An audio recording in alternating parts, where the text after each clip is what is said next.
Asubuhi Mohamed akanipigia simu, njoo. Nikaenda ofisini. Kanieleza sasa hapa likaja issue ya mkataba wa Azam na Simba.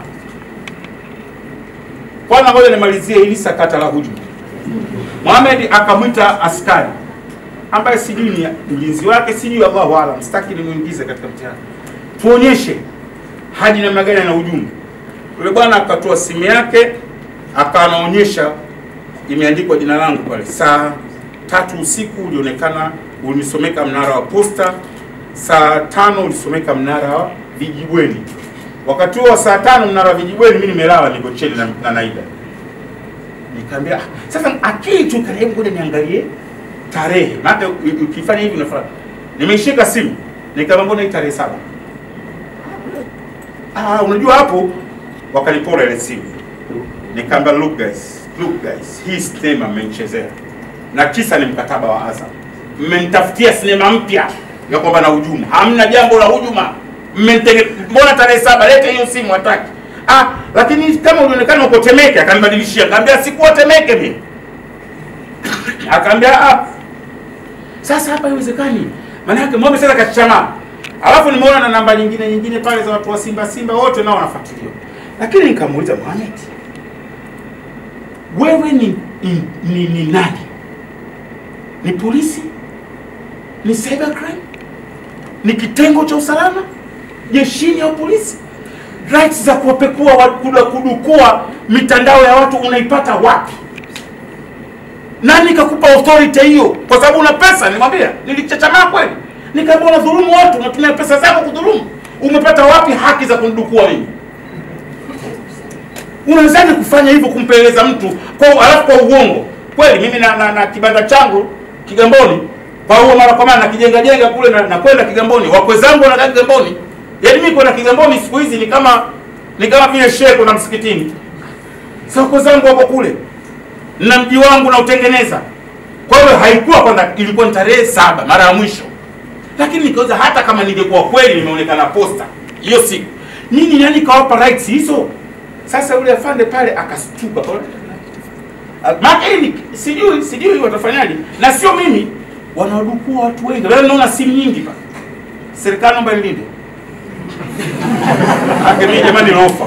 Sio katoka hapa akanikuta. Mimi na usema ukweli ulio dhahiri. Haki za kumdukua mtu nani katoa?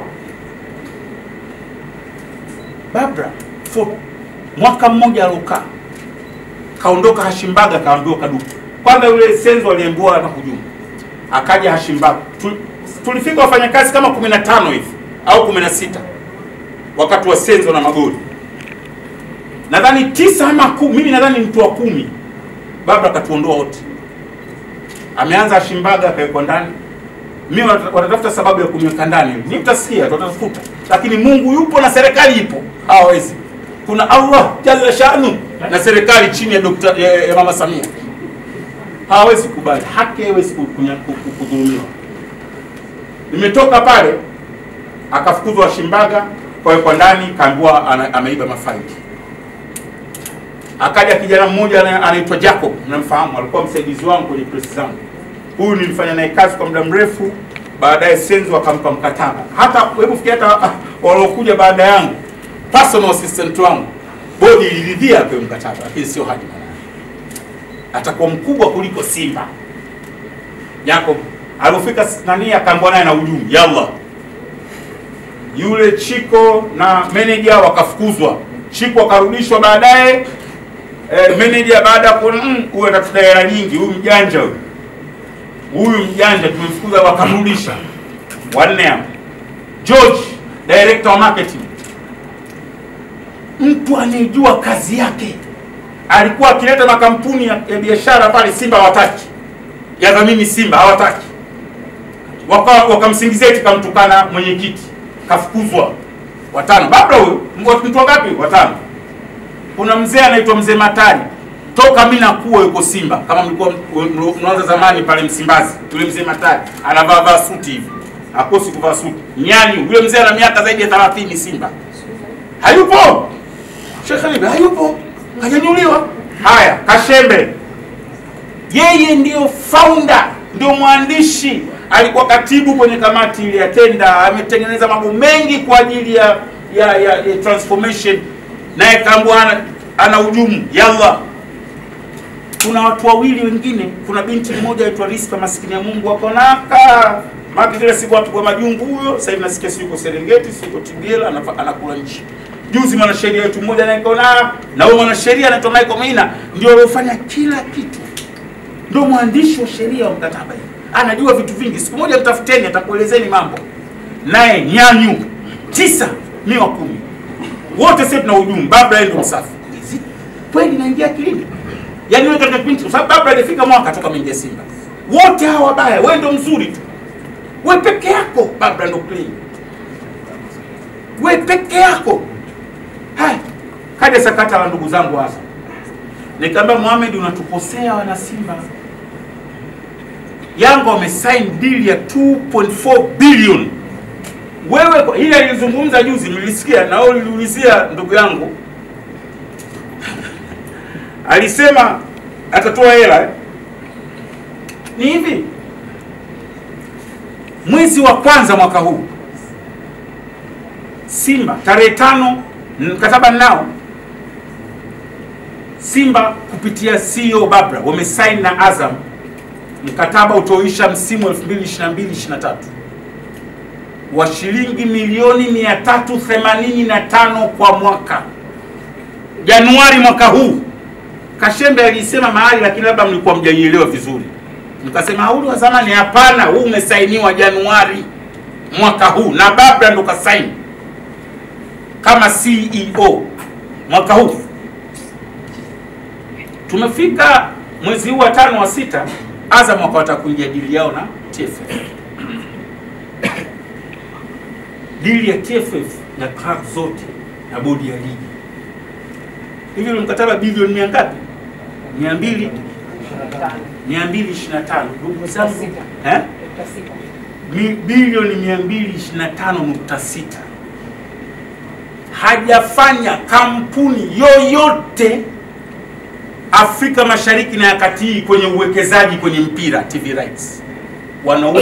Wanatoa bilioni 226. Niliandika siku moja, ukizipanga noti za 10,000 zinakwenda mpaka Brazil na kurudi, alafu zinakwenda Burundi, zinarudi, zinajichimbia chini ya shimo.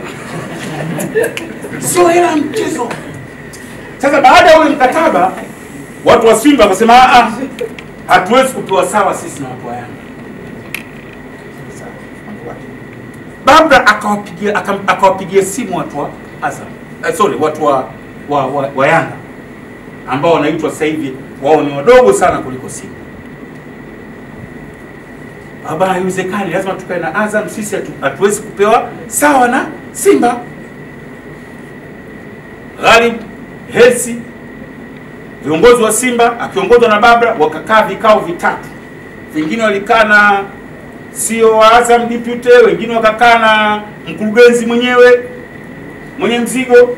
Mwisho wakakubaliana tutawapa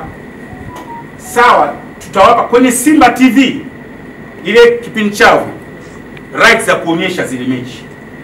Maana right ya ligi Simba, hata Baba Mohamed asema atalipia, hawana haki ya kunyang'anya. Ligi ni ya TFF na bodi, na itaonyeshwa mpaka 2031. Aidha watatoa hela watoi, lakini mechi za Simba zitaonyeshwa aidha anataka au hataki. Hana namna ya kuzuia.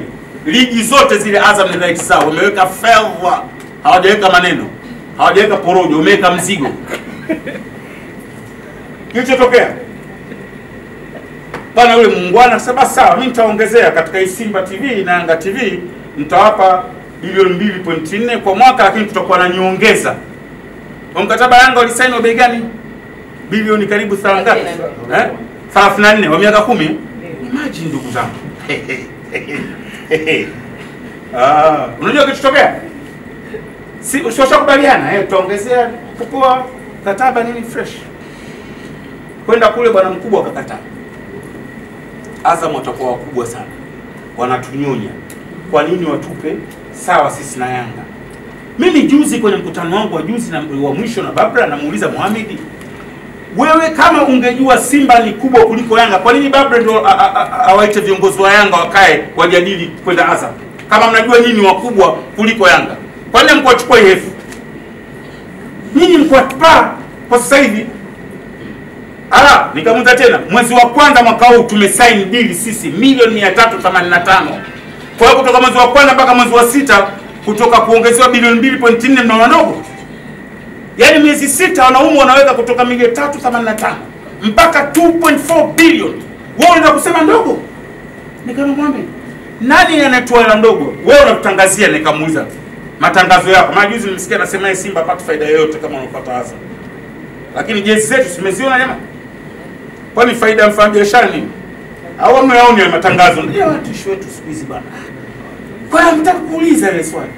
Nimekusikia langu ile swali lingine. Sasa sipati faida yoyote, siwekezi. Sijaweka hela mimi Simba. Zaidi nimetoa bilioni 21, tusijatoa shilingi. Yaani mimi sipati faida yoyote.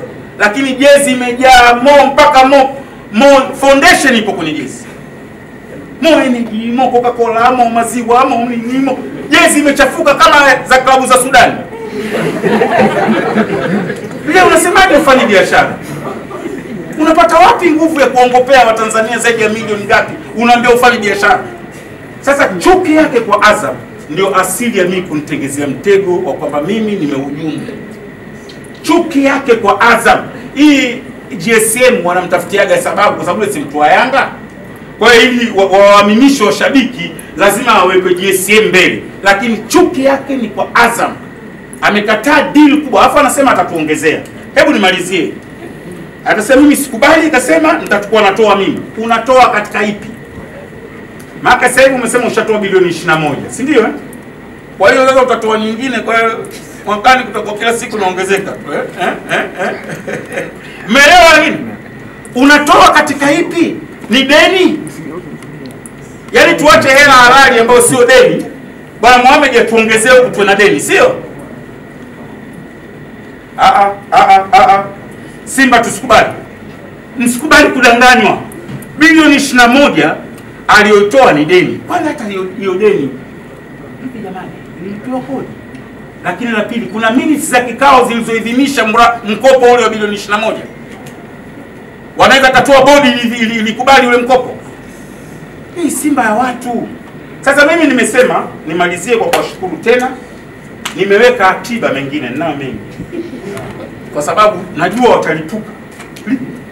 Watatuma watu. Ndio nimeona kampeni wameniunda kwa bahati mbaya kwenye group wakajisahau.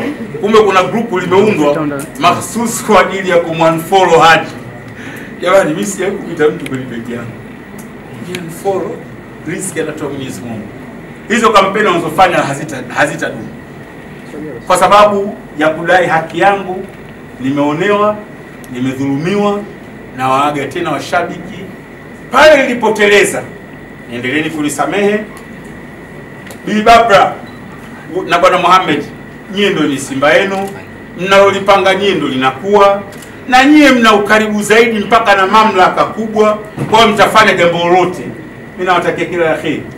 Endeleeni, lakini iko siku haki ya Simba itarejea.